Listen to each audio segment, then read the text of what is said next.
Bom, em primeiro lugar, eu gostaria de dizer que esse tema é talvez uma das principais preocupações que a OIT, particularmente a OIT da América Latina, tem no momento. E essa preocupação, né, da formalização das micro e pequenas empresas, ela está colocada não só para o Brasil, mas para a América Latina como um todo.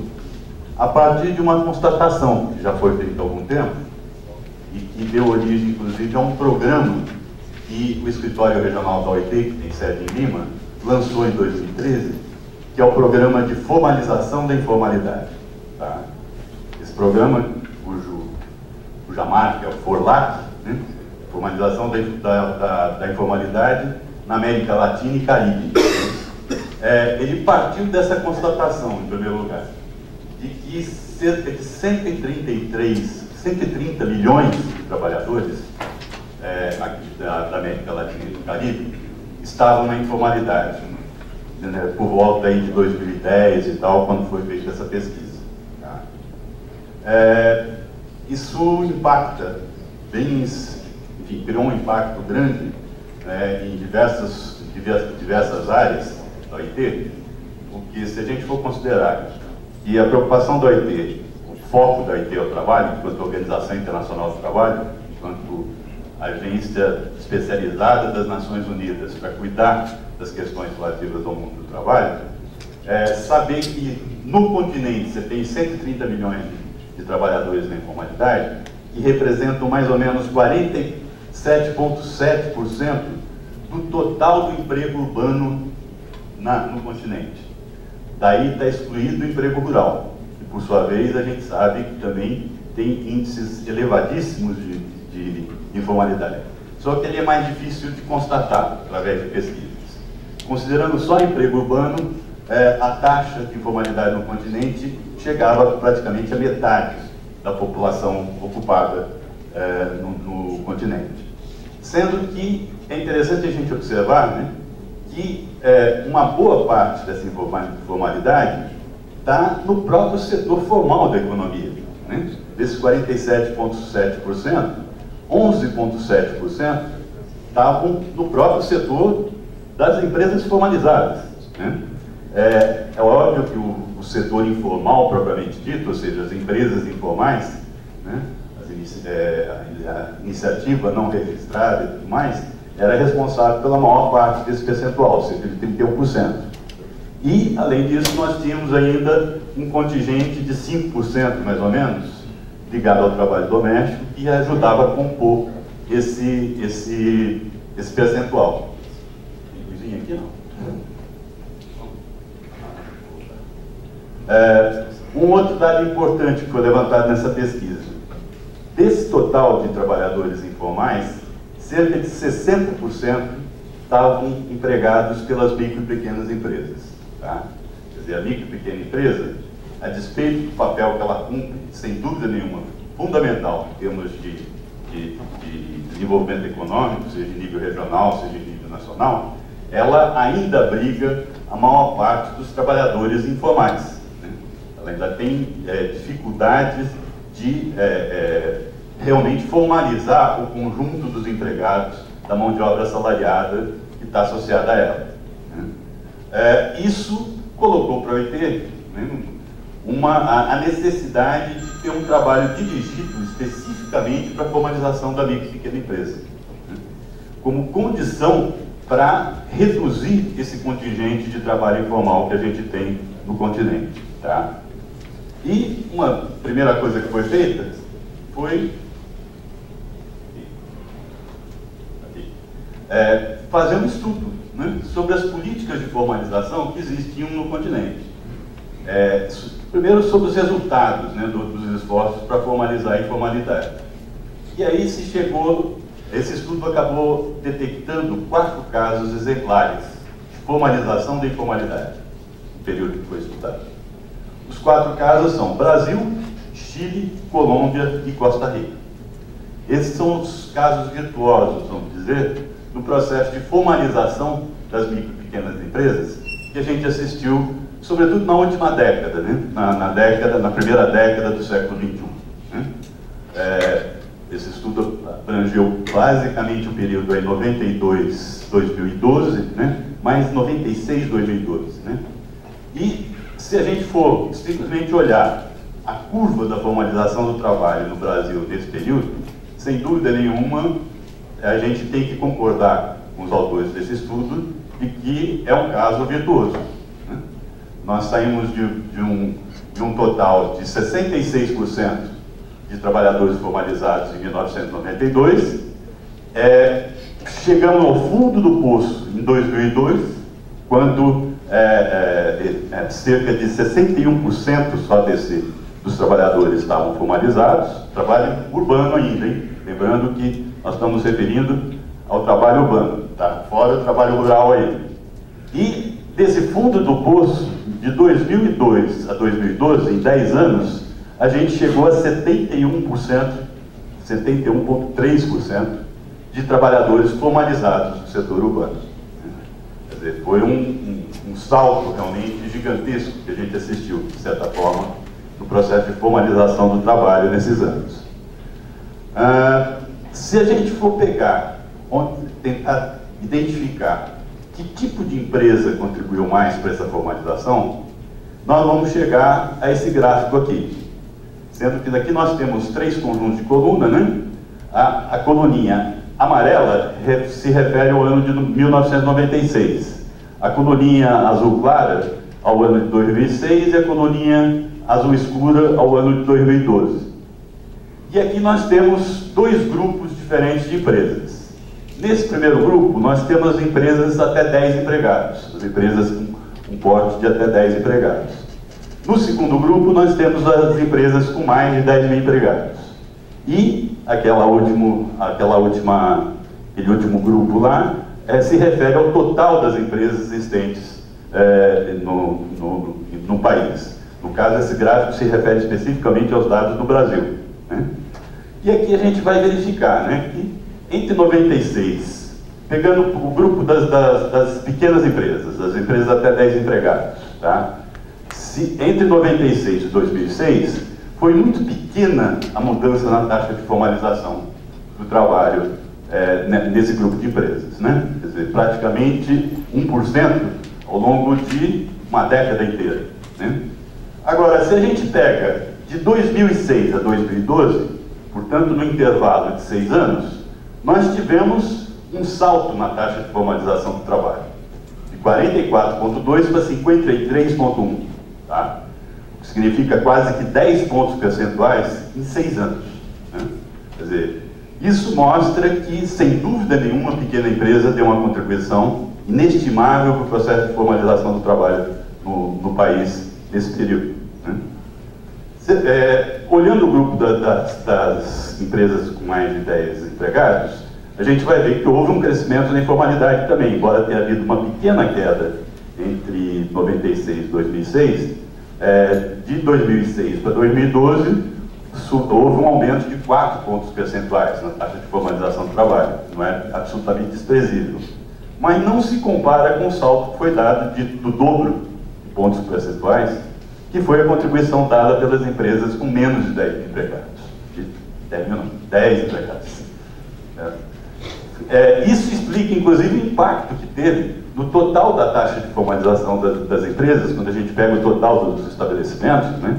Quer dizer, a pequena empresa foi, em grande parte, responsável pelo salto de 70% de formalização para 76,6% de formalização que a gente assistiu também nesse período aí de 2006 a 2012. Quer dizer, apesar de todas as dificuldades que as empresas tiveram, né, tributos, um ambiente de negócios às vezes hostil e tudo mais, elas deram, sem dúvida nenhuma, uma contribuição muito grande no processo de formalização do trabalho. Se a gente for ver em detalhes, inclusive, se a gente for comparar esse gráfico, que mostra a evolução do número de empregados, né, por empresas de 10 empregados, menos de 10 empregados e mais de 10 empregados. As de menos de 10 empregados são as marrom, né? Estão representadas aí nas colunas marrons. E as empresas maiores são essas beges aí, né? Se a gente for ver como é que foi a evolução do emprego formal nesses dois grupos de empresas, a gente vai ver que, sem dúvida nenhuma, as microempresas acabaram contribuindo significativamente até 2012, né, para o aumento dessa taxa de formalização. Embora tenha havido também um aumento de formalização nas empresas de mais de 10 empregados, esse aumento foi menor do que ocorreu nas empresas nas micro e pequenas empresas, né? Aqui nós estamos falando em milhões de trabalhadores, portanto, as micro e pequenas empresas, ou seja, aquelas de menos de 10 milhões de 10 empregados, elas contribuem mais com uma quantidade de oferta de emprego maior do que o total das empresas de mais de 10 empregados. Agora, comparando com esse gráfico aqui, que é o gráfico que mostra o aumento do número das empresas, seja as de 10 empregados para menos, seja as de 10 empregados para mais, tá? A gente vai ver que houve também uma evolução, né? Nós saímos de 2002 de 4,8 milhões de empresas para 6,3 milhões de empresas em 2012, tá? Agora, comparando o ritmo de crescimento desses dois processos,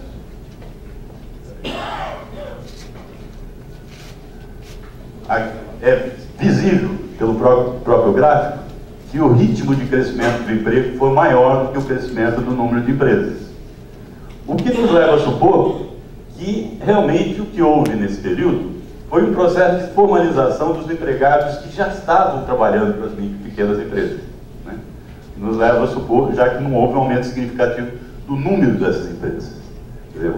Uma hipótese para explicar isso é exatamente o fato de que as micro e pequenas empresas passaram a formalizar as relações de trabalho que elas já tinham, né, com seus empregados, né?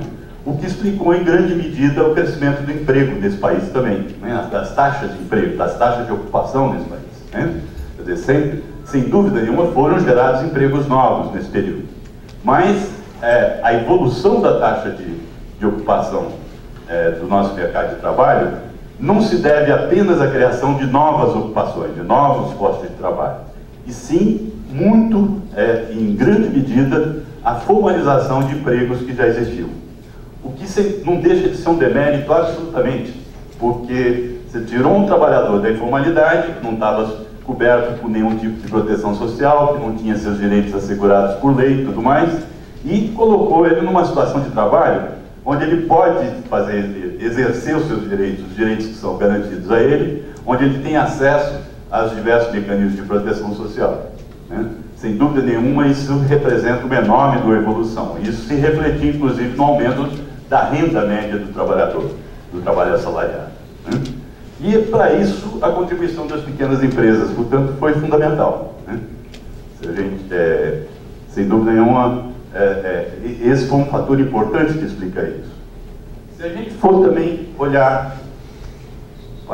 pular no slide aqui, não? Aqui. Se a gente for olhar também como é que se deu a evolução da taxa de formalidade por categorias de trabalhadores, a gente vai notar aqui também algumas coisas interessantes. Enfim, foi geral também, em uma certa medida, né? Quer dizer, aqui nós temos diversos tipos de categorias de trabalhadores. Os azul escuros são os empregados com carteira. Os azul claros são os trabalhadores domésticos com carteira. Essa cor aqui, que eu não sei qual é, chamado lilás, sei lá, são os militares. Esse azul, ou cinzinha claro, são os trabalhadores por conta própria. Nós temos aquela outra cor lá que representa o funcionário público e o empregador, inclusive, com contribuição. Se a gente for olhar a evolução dessas diversas categorias ao longo do tempo, e aqui nós estamos pegando um período maior, né, de 95 para 2012, nós vamos ver que não houve grandes discrepâncias entre essas categorias, né? Nós tivemos aqui algumas quedas meio bruscas, né? Quer dizer, a evolução foi mais ou menos constante. Nós tivemos algumas quedas uma queda muito brusca entre 2001 e 2002, que se deu fundamentalmente entre os assalariados com carteira, certo? Mas, de uma maneira geral, também houve uma queda nas outras categorias de trabalhadores. E depois nós tivemos um outro salto aí para cima, onde está assinalada ali aquela seta vermelha, de 2009 para frente, e aí a gente vai olhar quem foi responsável, pegando as diversas categorias, por esse salto no nível de formalização dos trabalhadores nesse período. A grande variação se deu entre os trabalhadores por conta própria, né, que saltaram de 3,1 para 4,6, né, de 2008 para 2009, de 2009 para 2010, e de 4,6 para 4,8 de 2011 para 2012. Tá? Ao que a gente pode atribuir isso aqui? Certamente tem muito a ver, né, essa evolução, tem muito a ver com os marcos normativos que foram adotados pelo governo federal no que diz respeito à regulação da micro e pequena empresa, né? E nesse último período, o que explica muito a formalização dos trabalhadores por conta própria é a lei do microempreendedor individual, que foi publicada, que foi editada, foi aprovada, né, pelo Congresso, na verdade, em 2008. Né? Mas nós tivemos outros marcos normativos importantes, né? A começar da lei que criou o Simples, lá no governo Fernando Henrique ainda, né, em 1996, mas como a gente viu, não teve tanta repercussão do ponto de vista da formalização do trabalho, já que as taxas de formalização se mantiveram praticamente inalteradas ou cresceram muito pouco entre 96 e 2006. Né? Já a Lei Geral das Micro e Pequenas Empresas talvez seja o principal marco, né, edição da Lei Geral das Microempresas, talvez seja aquilo que mais explica, né, esse salto abrupto que a gente viu aí a partir de 2006, né, nesse gráfico aqui. Sem dúvida nenhuma, a formalização das micro e pequenas empresas ganhou muito a partir da Lei Geral. Né? Outros marcos, a lei do Redecim, né, de 2007, que simplifica os procedimentos para a criação e para a gestão das microempresas de uma maneira geral, né, pagamento de impostos, mais simplifica os processos de pagamento de impostos, mais, embora, como a gente já viu pela apresentação anterior, esses processos ainda continuam complicados, mas sem dúvida nenhuma o Redecim foi um avanço, né, nesse sentido. E, por último, a lei do microempreendedor individual, que teve realmente um impacto muito grande do ponto de vista da formalização do trabalho no Brasil. Né? Como a gente viu nesse gráfico aqui, realmente é ela que se explica, só pode ser ela que explica esse salto que a gente deu aí na formalização do empreendedor individual. Né? Talvez seja a forma de trabalho mais imediata daquele trabalhador que perdeu o emprego ou que não consegue se empregar como um trabalhador assalariado formal. Né? Outros fatores contribuíram para a formalização das microempresas no Brasil. Esse estudo que foi feito, nesse estudo de caso, eles fazem todo esse levantamento do marco normativo e do ambiente de negócios que foi criado para as microempresas em cada país. Agora, eles levam em consideração também outros fatores que são fundamentais, né, que podem estar contribuindo também para a formalização do trabalho nesse período. Entre eles, que sem dúvida tem uma importância decisiva, é o crescimento econômico. E não é qualquer crescimento econômico, é o crescimento econômico com distribuição de renda. Né? Na medida em que a distribuição de renda permite não só a formação de pequenos capitais, na medida em que aumenta a renda do trabalhador, o trabalhador tem mais recursos para investir por conta própria, né? Ainda independente, inclusive, das linhas de crédito que podem ser colocadas à disposição dele também, desse trabalhador. No caso do Brasil, os serviços de formação e apoio empresarial, e aí há que se fazer um destaque para o SEBRAE, jogaram um papel decisivo para isso também, mas não só o SEBRAE, mas diversas incubadoras que foram criadas, até por prefeituras, né, pelo poder local e tudo mais, jogam um papel fundamental nesse processo de formalização das micro e pequenas empresas. A ampliação das linhas de financiamento para micro e pequenas empresas, isso foi fundamental. As linhas de microcrédito produtivo, as linhas todas que foram criadas com essa preocupação, realmente está amparando especificamente a pequena empresa, né?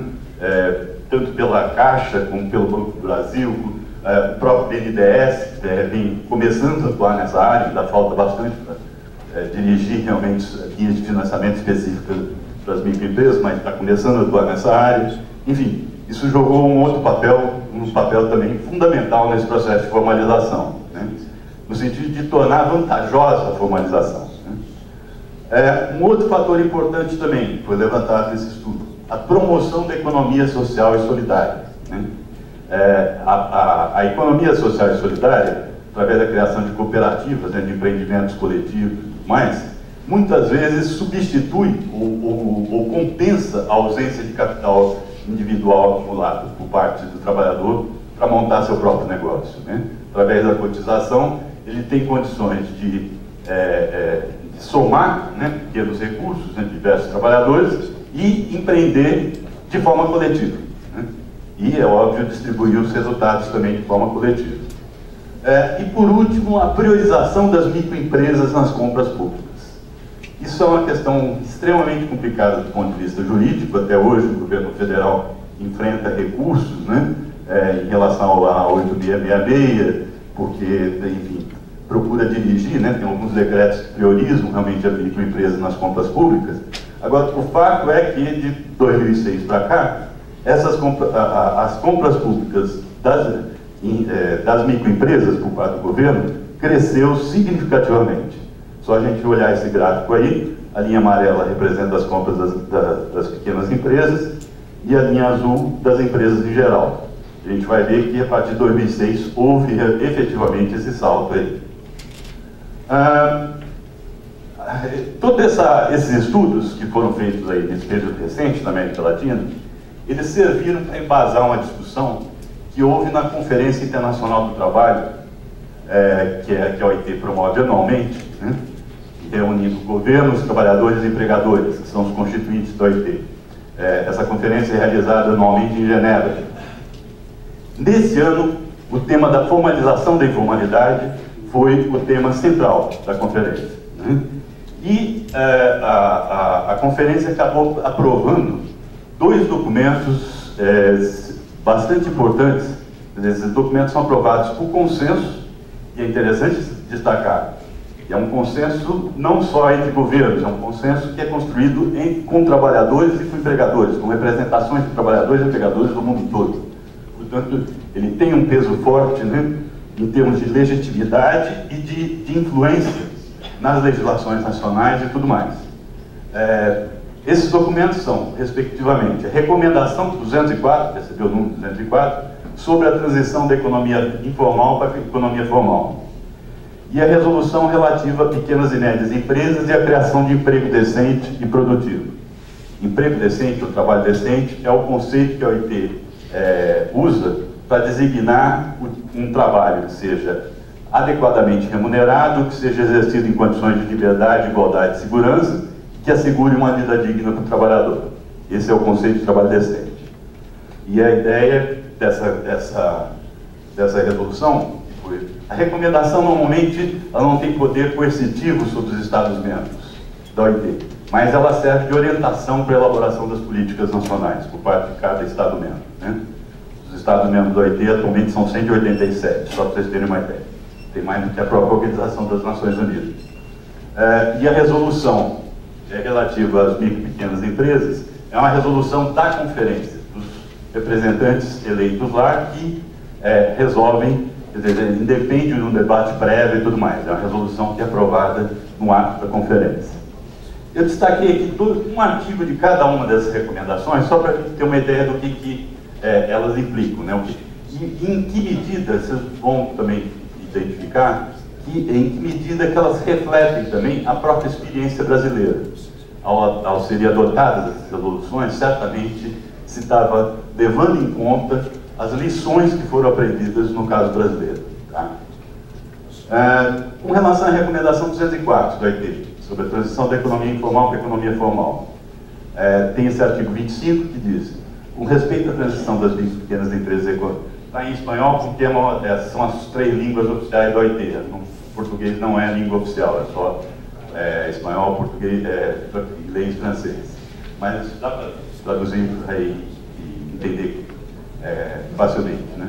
com respeito à transição das micro e pequenas unidades econômicas à economia formal, os membros, né, os países membros, deveriam reformar as normativas sobre a criação de empresas, reduzindo os custos de registro e a duração do procedimento, e melhorando o acesso aos serviços, mediante, por exemplo, as tecnologias de informação e comunicação. Né? Existe todo o esforço para ser feito aqui nesse sentido também. Reduzir os custos de cumprimento das obrigações fiscais, né? Mediante a introdução de sistemas simplificados de cálculo e de pagamento de impostos e contribuições. Isso aí você pode traduzir por simples ou super simples. Promover o acesso à contratação pública em consonância com a legislação nacional, incluída a legislação laboral, através de medidas como adaptação de procedimentos de volume das compras públicas, que é o caso da lei do decreto que foi assinado aqui no Brasil, a oferta de serviços de formação e assessoramento para participação em licitações públicas e o estabelecimento de cotas de contratação pública para essas unidades econômicas, as unidades de micro e pequenas empresas. Melhorar o acesso a serviços financeiros inclusivos, como o crédito e os capitais, os serviços de pagamento de seguros, a poupança e os sistemas de garantia, adequados ao tamanho dessas unidades econômicas e suas necessidades. E, por último, melhorar o acesso à formação empresarial, ao desenvolvimento das competências laborais, né, capacitação profissional, e aos serviços de desenvolvimento empresarial adaptados a essas unidades econômicas. Tem mais um. Melhorar o acesso à cobertura da Seguridade Social. Essas são as principais recomendações que foram feitas nessa resolução que foi aprovada lá. Com relação às micro e pequenas empresas, também vou ler rapidamente aqui um dos artigos que diz, que estabelece especificamente funções, obrigações para os governos. A função do governo é criar e melhorar um entorno propício para promover as pequenas e médias empresas sustentáveis e o trabalho decente, como se enfatiza nos pontos 8 e 9, então se referindo a pontos 8 e 9 tratados anteriormente. Assegurar o cumprimento das normas trabalhistas e ambientais e serviços públicos facilmente acessíveis e eficazes, junto às instituições históricas, Formular, financiar, aplicar, vigiar e avaliar as políticas e programas dirigidos especificamente às pequenas e médias empresas, ou facilitar o seu financiamento, e fortalecer as políticas genéricas que têm importância concreta para superar as limitações que afrontam as pequenas e médias empresas e seus trabalhadores. Reunir e difundir dados sobre os aspectos qualitativo e quantitativo do desenvolvimento de emprego das pequenas e médias empresas, prestando atenção especial às questões de gênero, ao considerar os salários, as horas de trabalho, o equilíbrio entre vida profissional e pessoal, a saúde e segurança no trabalho, a proteção social, o diálogo social, a representação sindical e a negociação coletiva. Atuar como compradores responsáveis de bens e serviços das pequenas e médias empresas, dos governos. Né? Promover e facilitar o diálogo social e participar dele. Esforçar-se por assegurar que os trabalhadores das pequenas e médias empresas possam exercer seus direitos fundamentais no trabalho, aplicar as normas trabalhistas mediante sistemas de inspeção e administração do trabalho eficazes e efetivos, promover um sistema de relações trabalhistas que reduza o déficit de trabalho decente nas pequenas e médias empresas. Todas essas recomendações, vão ver que essas recomendações relativas a micro e pequenas empresas, o Brasil ainda está devendo um pouquinho, né? Mas certamente ele está levando em conta a experiência brasileira. À primeira vista elas podem ser, e normalmente é essa a tendência, dizer, não, quando que as pequenas e médias empresas vão poder aplicar isso aí, né, com todas as dificuldades que enfrentam, como é que vão, né, assumir essa obrigação de não só formalizar o trabalho, como garantir um trabalho decente e tudo mais. Esses argumentos, eles se chocam um pouco com esse gráfico. E isso aí, inclusive, foi retirado do estudo do Sebrae, não sei se o Luiz Pereira Barreto tratou disso hoje de manhã, mas ele mostra claramente, né, que a avaliação dos próprios empresários, microempreendedores individuais, em relação aos impactos da formalização sobre as microempresas é extremamente positivo. mais de metade declara que o faturamento dessas microempresas aumentou, né, depois da formalização. E uma parte muito pequena diz que diminuiu. É óbvio que entre esses 45% que diz que continua a mesma coisa, é bem provável que se tivesse diminuído um pouquinho, eles estavam reclamando e dizendo que tinha diminuído, certo? Mas, como estão dizendo que foi inalterado, certamente a gente pode colocar também na conta do impacto positivo. Isso mostra que a formalização não só é viável, não só é possível e desejável, como ela é viável, na medida que ela aumenta o faturamento das empresas. É isso aí que queria apresentar. Muito obrigado.